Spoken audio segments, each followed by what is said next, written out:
Okay, so what are we doing first? Just a bit of a recap. Remember to clean up your models, get rid of any, any broken stuff, any, n-gons that you might have, any weird topology that you might have, weird connections, etc. If you want to check your model and see if it's broken, just select it and go to Mesh and the option box for cleanup. Select matching polygons and faces with more than 4 sides and just click apply. And if you want to see this little display up here, go to display, heads up display, poly count. So when you do that cleanup with a selected object, it's going to select it's going to show you here that there's things that are broken, right? And you can try and look for them and find them. Or let me give you an example. Delete this. Let's do our cleanup. It's going to select this face because clearly it's an n-gon, it's not correct. Now let's say I can't see it. Let's say this is a model that's like this and I can't see it, right? Well, you can, because it selects it when you do the cleanup, you can just click the isolate button and it's going to isolate it. So all the things that are broken are going to get isolated and you're going to be able to see them. So yeah, make sure you go through and clean up any errors in your model. After that, for any models that are high resolution, make sure you make a copy of them and make a low resolution version. Now, depending on what it is, may or may not be necessary. So for this, for example, I probably would have a high resolution version for this, and I would probably make the high resolution version even higher than this. But for the low resolution, like, this is how far I'm going to see this from. There really is no need to, in the low resolution version, have these sorts of details, or I would even say this detail. And is there anything on the bottom? I mean, you're never going to see that, but yeah, I could probably get rid of that as well. It's a bit flatter, but that's alright. You won't see it. And there's no difference because look at how far away I'm looking at from. So make sure you go through and optimize your models. Get rid of details that they don't need. For roundness, I would keep them between like minimum 16. This is 20, I think.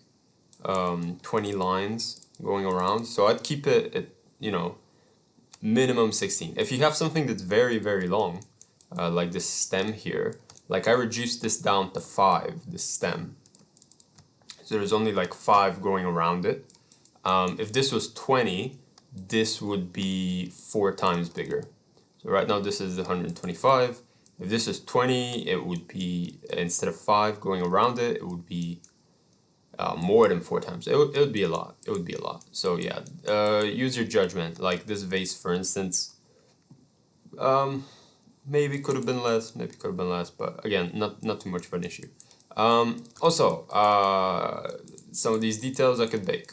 I could just bake this. I don't need them here.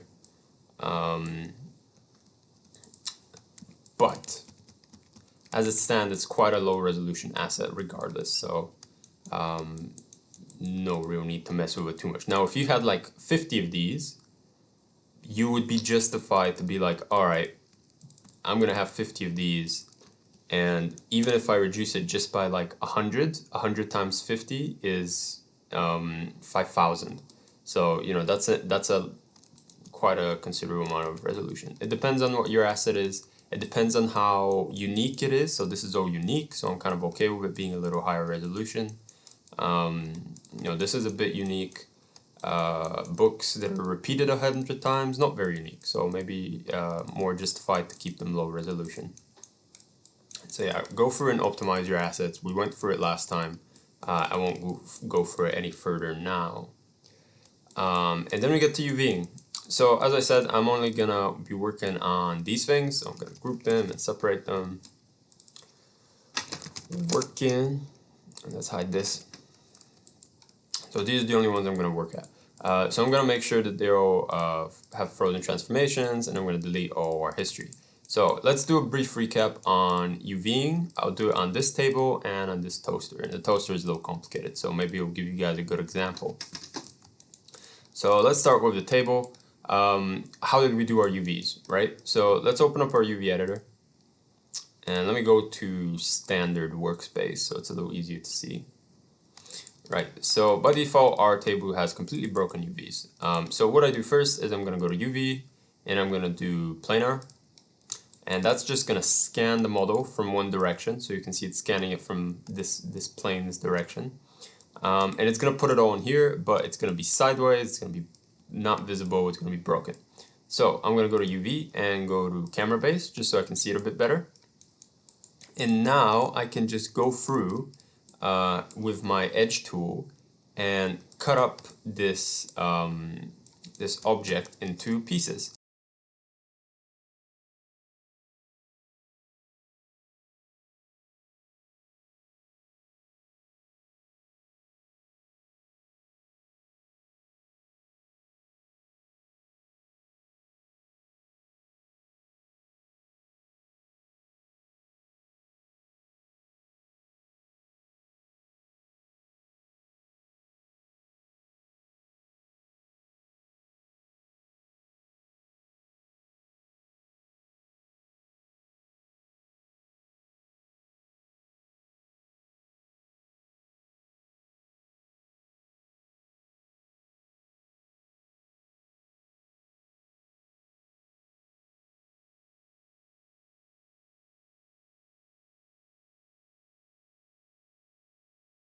You can select them all, and you can either press Ctrl U on your keyboard, Ctrl plus U for Uranus, or you can go to Modify, Unfold.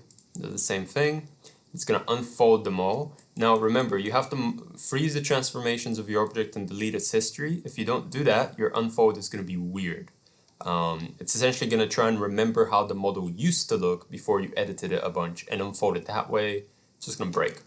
Now, after you've done this, hunky-dory, but the two problems. One, it's scattered everywhere, and two, they're not the correct size with each other.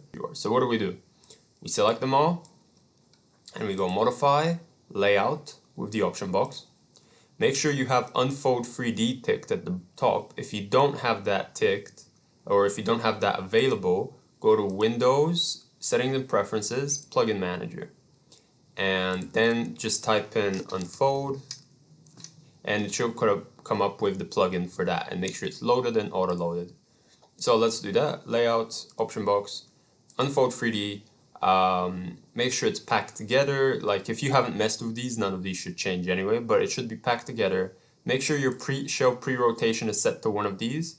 I usually either use horizontal or vertical, or Y to V, which is Y-axis to vertical, so up to vertical. So yeah, just select one of these, don't leave it in off because they'll go crazy. And change your shell pre-scaling to preserve UV ratios.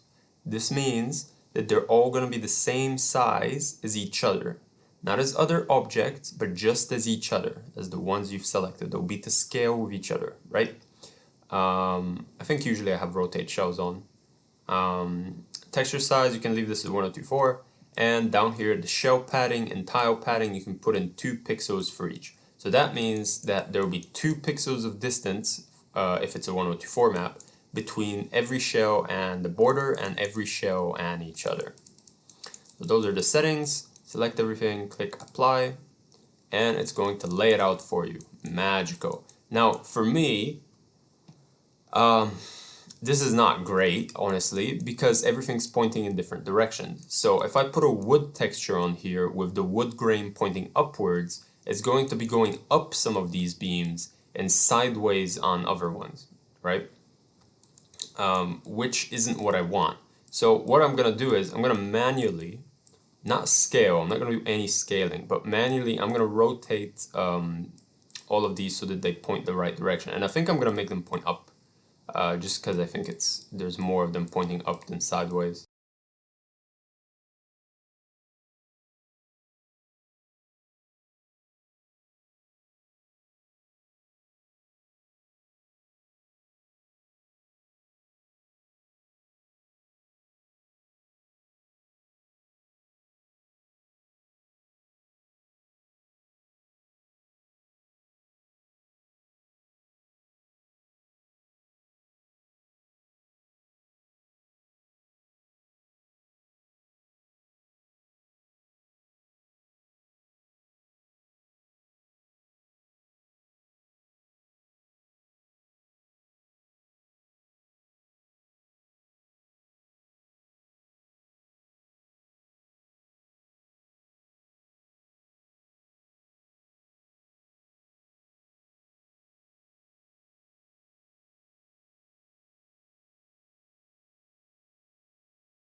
right? So that's this. You can try and check it, you can click it, you can go to your checkerboard and you can be like, ah, beautiful, lovely. Okay, great. Now let's do our toaster. Let's UV our toaster. And you know, at this point, if you're like, okay, I get it, I can UV now. All right, skip this part, skip this toaster. But I'm gonna UV this now for those of you that maybe have really complex assets and you don't know how to do what to do with them and stuff like that. What you could do is you could select the face, so this face, this face, this face, and this face, and you can go UV planar, but with the option box, and click best plane. And this is going to look at the selection that you've made and try and take the best possible scan of it can.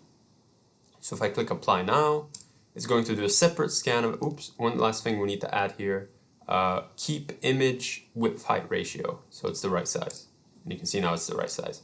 So what's this done is it's taken our selection, it's scanned it, and separated it. So now we have this separate front piece. So I'm going to do it for this as well, for this front bit. Sometimes this is quite a lot faster, arguably faster for this kind of flat furniture as well, because you have a lot of flat pieces. I sometimes forget to use it, to be honest. I'm so used to cutting edges, but it's definitely useful in some certain stances.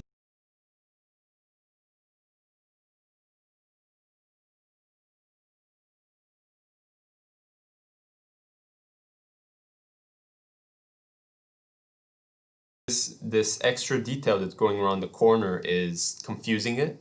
When you have curves like this, it makes it difficult to unfold. And I can show you what that means. Like if I cut this edge and then unfold it, you can see how it's splayed out. So there's tension here. It wants to be separated. But I'm going to keep it connected because it's going to give me a better texture.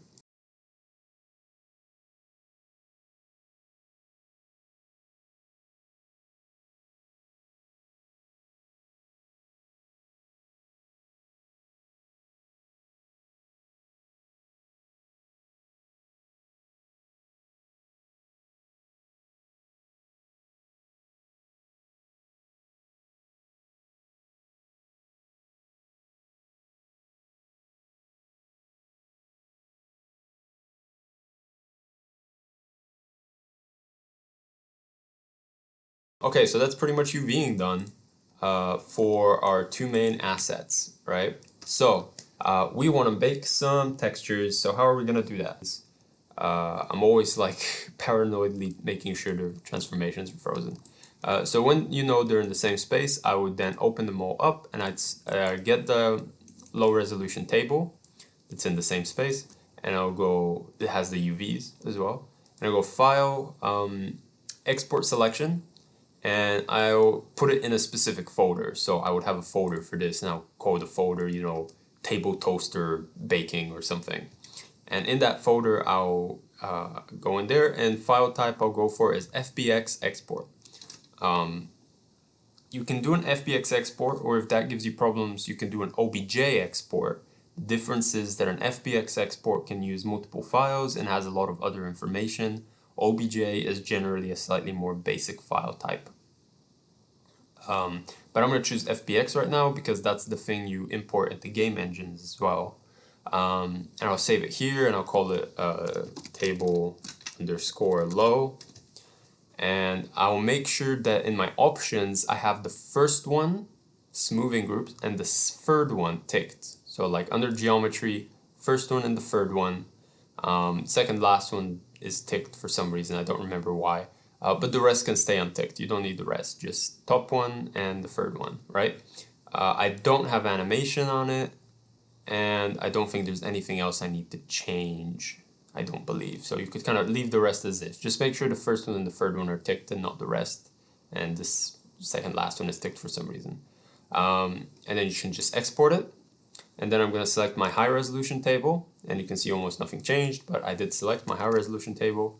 And do the same thing. File, export selection, and we're going to call it table underscore high. Export selection, right. And I'm going to do this for the toasters as well. So I'm going to select the low resolution toaster. If you get bored of going file, export selection every time, if you press G on your keyboard, it's going to do the last action that you performed. So G on your keyboard, G for gorilla. Oh, Jesus. So the last thing I did was export. So if I click G again, it's going to open up the export menu again for whatever I have selected, which is the toaster. So I'm going to type in toaster underscore low, export that. And then I'm going to select the high resolution one and press G on my keyboard for export and call it toaster underscore high. Right? Yes, yes, this is the high one. Okay, so those are my files exported, ready to use. Let me show, oh my god. See, I cleaned my desktop and then a week later, it's crazy. This is something else. Here are my files, they look like this, for me at least. Toaster low, toaster high. And if you have Windows 10, you can probably double click them. And it's gonna bring up this 3D viewer and show you what you have, ta-da, just so you can make sure it's there.